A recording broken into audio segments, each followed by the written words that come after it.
racismo e preconceito. Como isto está evidente nos dias de hoje. O racismo no Brasil sempre foi um problema, desde a época colonial e no período da escravidão.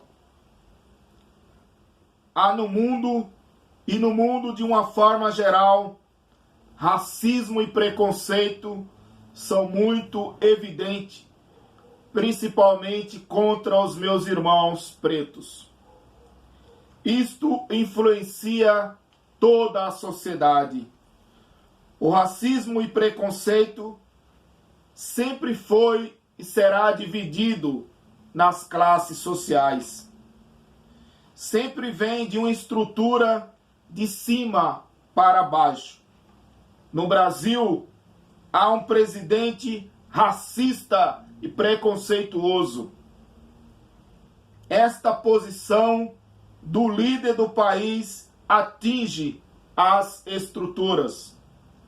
A palavra do líder master tem peso de liderança.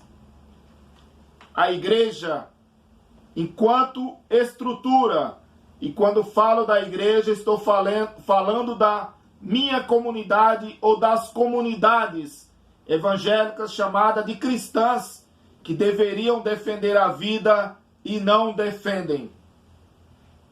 Este é um grande problema para a igreja enquanto estrutura.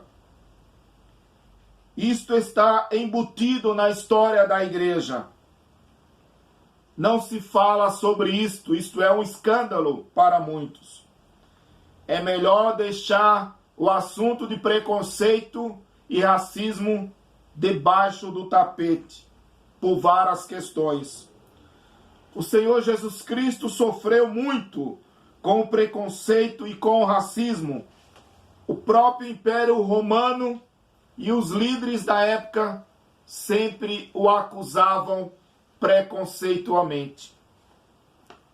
Primeiro, preconceito de ser ele o filho do Deus vivo. Racismo por ser judeu e provavelmente preto. Comia e vivia com os pecadores, assim chamados, desprezados pela sociedade da época. Hoje não é diferente. Curava e ensinava nos sábados.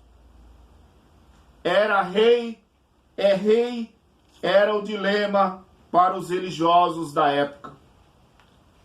O Senhor Jesus sempre confrontava os líderes religiosos mascarados.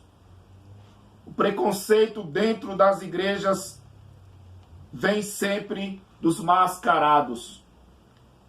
A igreja precisa deixar de ser omissa com o racismo e com o preconceito. O racismo é pecado de omissão social. É negar a imagem e semelhança de Deus no outro que é preto, é pobre e etc.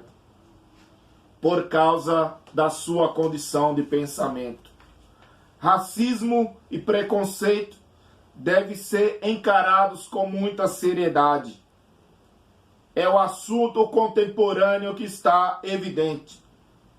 Todos são chamados para pensar e refletir. Não se pode deixar as feridas fechadas do passado se abrirem de novo. Muitos deram suas vidas para chegarmos até aqui. Todo ser humano tem direito a uma vida digna. É papel da igreja defender a vida, caso contrário não é igreja. Proclamar a mensagem de libertação, incluir todos no reino de Deus. A igreja não deve excluir, e sim incluir todo ser humano. Basta de racismo e preconceito. Minha geração precisa de coragem, ânimo e força para lutar.